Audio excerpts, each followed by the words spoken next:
Dave, obviously we're talking ahead of St Johnstone just before or just after the international break, but how was the last couple of weeks for you?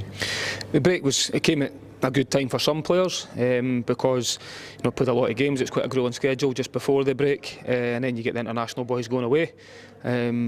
From my point of view, you'd rather keep them all in because then it risks injury going away and things. But the little break was good. Boys were able to get some freshness into them, and then other players who maybe needed some minutes, we managed to arrange a sort of bounce game here.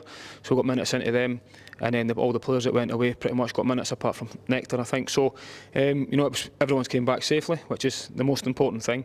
The flip side to that is because we're on a very good run, you want to just keep going as well and keep that momentum going. But I think if I look back on how the training weeks have went, I think we're going into it now having a little break, which is good, and then we can really push on now between now and the end of the season. Yeah, obviously a number of players kind of went away on international duty, but a couple of them got goals, competitive debuts, new experiences. I suppose for a lot of them, going away and having those experiences, they come back in a really buoyant mood. Definitely. I think, listen, all the players that get the opportunity to go and represent their country, it's the pinnacle of your sort of career, and I think they're all going away and they've all experienced relative success as well, which is great. So they do come back feeling good about themselves.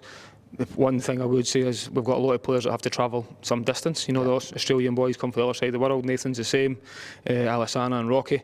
So I think they do have a lot of travelling to do as well. So when we do get them back, it's about making sure we get the travel out their legs, we get them back on the pitch and make sure they're fresh and ready to go.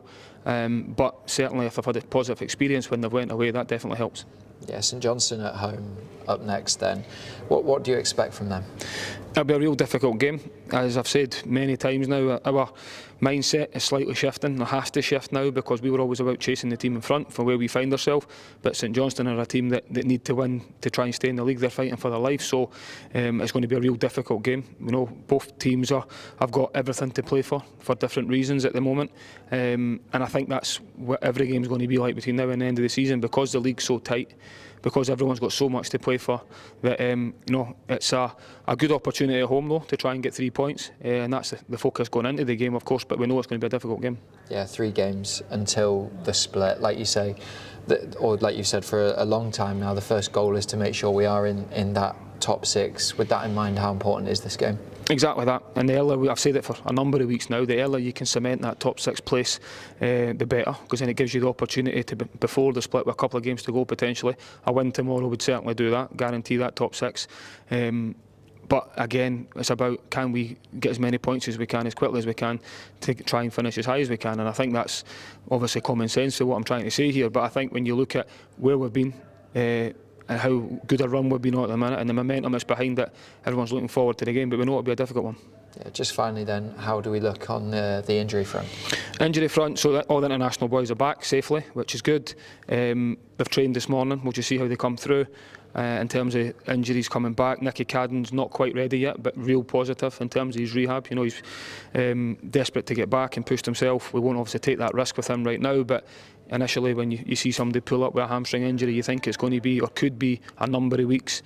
He should be joining into training fully next week, which is great, which is probably earlier than we anticipated at the start.